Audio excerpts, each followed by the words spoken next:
নমস্কার বন্ধুরা, বর্তমানে আধার কার্ড নিয়ে বড়সড় একটা ঘোষণা করে দিয়েছে কেন্দ্রীয় সরকার। আধার কার্ডে নতুন একটি পরিবর্তন আনা হয়েছে। আধার কার্ড যখনই আপনারা ব্যবহার করতে যাবেন, আপনাদের এই নিয়মাবলী মেনেই আধার কার্ড ব্যবহার করতে হবে। আধার কার্ড আপনারা আর সমস্ত জায়গায় ব্যবহার করতে পারবেন না। এতদিন পর্যন্ত আপনারা আধার কার্ডকে যেখানে খুশি ব্যবহার করতে পারতেন। সেটা আপনারা স্কুলে ভর্তি হচ্ছেন, কলেজে ভর্তি হচ্ছেন, আপনাদের অফিস আদালত যেখানেই যাচ্ছেন আধার কার্ডকে ব্যবহার করছেন। এমনকি ট্রেনের টিকিট কাটতে যাচ্ছেন আধার কার্ড ব্যবহার করছেন, হোটেলে যাচ্ছেন সেখানে আধার কার্ড দেখাচ্ছেন, অথবা প্লেনের টিকিট কাটতে যাচ্ছেন সেখানেও আধার কার্ড ব্যবহার করছেন। কিন্তু এই সমস্ত কিছু আর করা যাবে না। আধার কার্ডকে আপনারা যেখানে খুশি আর ব্যবহার করতে পারবেন না। আধার কার্ডের জন্য নির্দিষ্ট কিছু বিধিনিষেধ জারি করেছে UIDAI এর তরফ থেকে। বর্তমানে আধার কার্ড যাতে সুরক্ষিত থাকে এবং আপনারাও যাতে সুরক্ষিত থাকেন, সেই জন্য এই নতুন আপডেট আনা হয়েছে। বর্তমানে আধার কার্ডের সাথে আপনাদের সমস্ত ডিটেলস অ্যাটাচ করা থাকে। আপনাদের বায়োমেট্রিক, আপনাদের ফিঙ্গারপ্রিন্ট, আপনাদের চোখের রেটিনা, আপনাদের ব্যাংক অ্যাকাউন্ট, আপনাদের ভোটার কার্ড, আপনাদের ড্রাইভিং লাইসেন্স, সমস্ত কিছুই এই আধার কার্ডের সঙ্গে যুক্ত আছে। এবং আধার কার্ডে যে QR কোড থাকে সেটা স্ক্যান করলেই আপনাদের সমস্ত তথ্য কিন্তু পেয়ে যাবে যে কেউ। তাই বর্তমানে আধার কার্ডকে আরও সুরক্ষিত করার জন্য এবং আধার কার্ডে নতুন যে বিধিনিষেধ আনা হয়েছে তাতে আপনাদের জন্য আর একটু কড়াকড়ি করে দিয়েছে কেন্দ্রীয় সরকার। এবং সেখানে যদি আপনারা বর্তমান এবং পুরানো আধার কার্ড দুটো দেখি, সেখানে কিন্তু একটা বিস্তর ফারাক করে দিয়েছে। বর্তমানে আমরা যদি নতুন আধার কার্ড ডাউনলোড করতে যাই, সেক্ষেত্রে একটি নতুন তথ্য যোগ করা হয়েছে আধার কার্ড, এবং সেই তথ্যটাই আপনাদের জানা দরকার। কারণ এই তথ্যের ভিত্তিতেই আগামী দিনে আপনারা আধার কার্ডকে কোথায় কোথায় ব্যবহার করতে পারবেন এবং কোথায় কোথায় ব্যবহার করতে পারবেন না,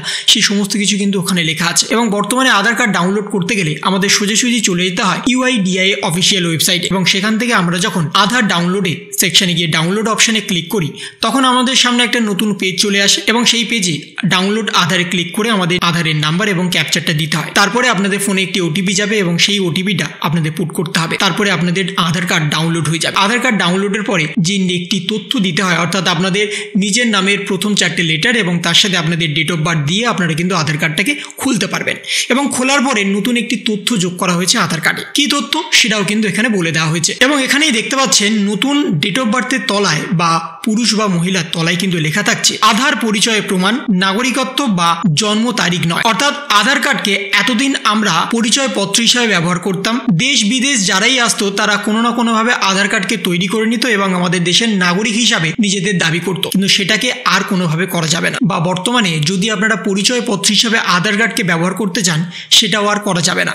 কারণ আধার কার্ডে এবার সরাসরি লেখা থাকছে আধার কার্ড আর আপনাদের পরিচয়পত্র বা নাগরিকত্ব নয়। এবং তার সাথে যে জন্ম তারিখটা আধার কার্ডে দেওয়া আছে, সেটাও কিন্তু আপনাদের অরিজিনাল জন্ম তারিখ নাকি আপনাদের নতুনভাবে চেঞ্জ করেছেন, সেটাও কিন্তু এখানে প্রকাশ করা হয়নি। অর্থাৎ আধার কার্ডের জন্ম তারিখ আপনাদের আর ব্যবহার করা যাবে না সব ক্ষেত্রে। আধার কার্ড দেখিয়ে আপনারা নিজেদের ফর্ম ফিল আপও করতে পারবেন না বর্তমানে, কারণ আধার কার্ডে যে জন্ম তারিখ আছে সেই জন্ম তারিখটা আর ভ্যালিড নয়, বা আধার কার্ডের জন্ম তারিখ আপনাদের আর কিন্তু গ্রাহ্য করবে না সরাসরি কেন্দ্রীয় সরকারের তরফ থেকে। কিন্তু পুরানো যে আধার কার্ড ছিল সেখানে এই তথ্যটা লেখা থাকতো না। সেখানে শুধুমাত্র আপনাদের নাম, ডেট অফ বার্থ, আপনারা পুরুষ বা মহিলা এবং তার সাথে আধার কার্ডের নাম্বার, এই ডিটেলসটাই থাকতো। এবং বর্তমানে এই নতুন তথ্য যোগ করেছে কেন্দ্রীয় সরকারের তরফ থেকে।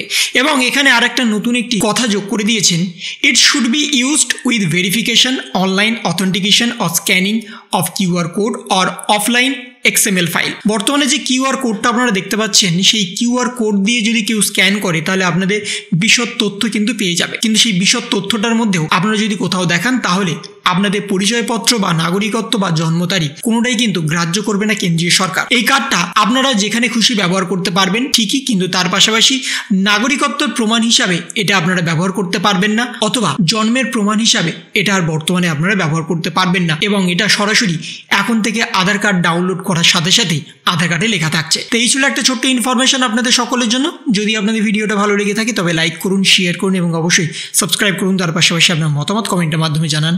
ভালো থাকুন, সুস্থ থাকুন, ধন্যবাদ।